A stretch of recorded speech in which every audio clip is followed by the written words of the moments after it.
fruit. I paint pictures with my words, tangled thoughts and feelings. Growinggames.com, Tory Favreau, tangled thoughts and feelings.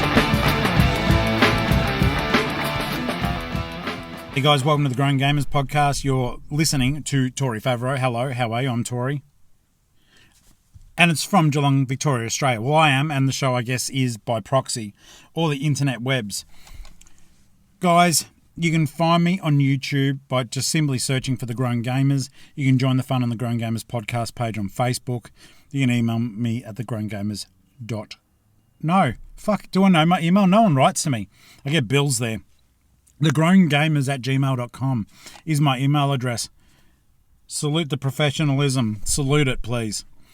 All right, what have you guys been up to? What have you been playing? I'm in a weird spot at the moment because I'm moving home in the middle of the fucking COVIDs.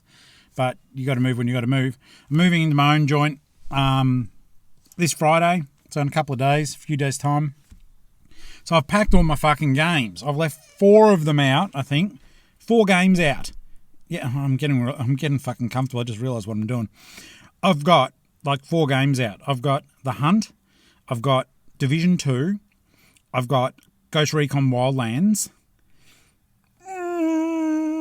And Doom Eternal. Was that 4? I think that's all I've got out, I think. If it's not 4, maths. But I've been watching movies. I've been playing those games, but they're grindy games. I'm really enjoying the Division 2. I never thought I would be, but I'm enjoying it. I'm playing the expansion pack Warlords of New York at the moment with my homie Tony, not Tory Tony, and trivia time. This guy has been my friend since I was 3. Like, he is my first memory that I can think of knowing. And he grinds the Division like a motherfucker. He played the first one. I think I bubbled up when I talked then. He played the first one for like bloody, I think 2 years straight with the exception of 1 game. Some dedication there. But anyhow, he's got me sucked into it now with the Division 2 and I'm really enjoying it. I'm not addicted to it, but I'm really enjoying it. So anyhow, I've only got a few games till I move, then I can get everything back out again and we'll be back up and running a little bit more normally. But I've been watching movies and I've shown you quite a few Japanese horror movies. A Spanish one called Wreck. Now, I'm going to revisit that sort of because I was found out, I knew it by the time I told you guys about Wreck. But the Americans made their own version of it called Quarantine. There it is. It stars the chick from Dexter. What's her? Jennifer Carpenter. And she was awesome in Dexter, so I was happy to go there. Honestly, watch Wreck first and then watch this one. It's worth watching. It's an older movie, 2008 it says. But seriously, they have, at the start, they almost copy Wreck scene for scene, just it's in English. And it is so well done. And language aside, I enjoyed them equally. The American one, this one, has got extra footage. So if you haven't seen the review I did on Rec, basically the whole idea is she's a TV reporter, and she and her cameraman are embedded with a fire crew, and they get sent to this apartment where this woman is horrifically screaming. They get there. There's some cops there as well. They go up to see what's wrong, and this woman is frothing, and she not like she's excited. Sorry, that might be Aussie slang for really liking something. You froth on it. She is frothing from her mouth, and she attacks them. It's as though she's got rabies or something. She fucks up one of the cops, something savage, and then they go back downstairs, and lo and behold, the main door to the apartment's locked. There's fucking dudes with automatic weaponry saying you got to stay in there. This is a fucking biohazard. Shit's going wrong. And it's the build-up from, we're going off with the fire crew and it's going to be so much fun, to holy fuck, people have got rabies, but it's like super rabies on steroids that just had a fucking hit of crack from their mother's pipe. Okay? So things are getting savage really, really quickly. And the transition is almost shocking and jarring because at first you're like, oh, this is a bit slow.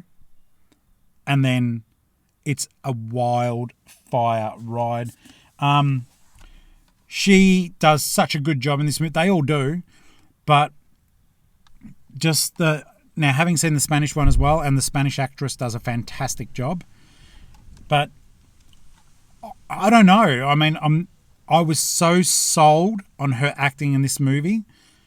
She utterly convinced me that she was fucking terrified the whole movie. There wasn't a second where I thought, oh, nah, I don't buy that. Totally sold me on her how terrified she was. All the actors do a fantastic job.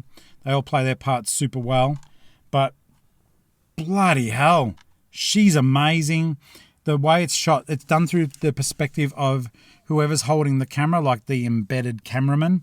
But sometimes other people get it. He drops it. It's whatever the camera's shooting. Like the instruction was, keep it rolling the whole time. Don't stop. We need to document this. And it's like the camera gets turned off every now and then and you're at another place. But it's not often. It's almost a continual sort of loop. It's a great movie.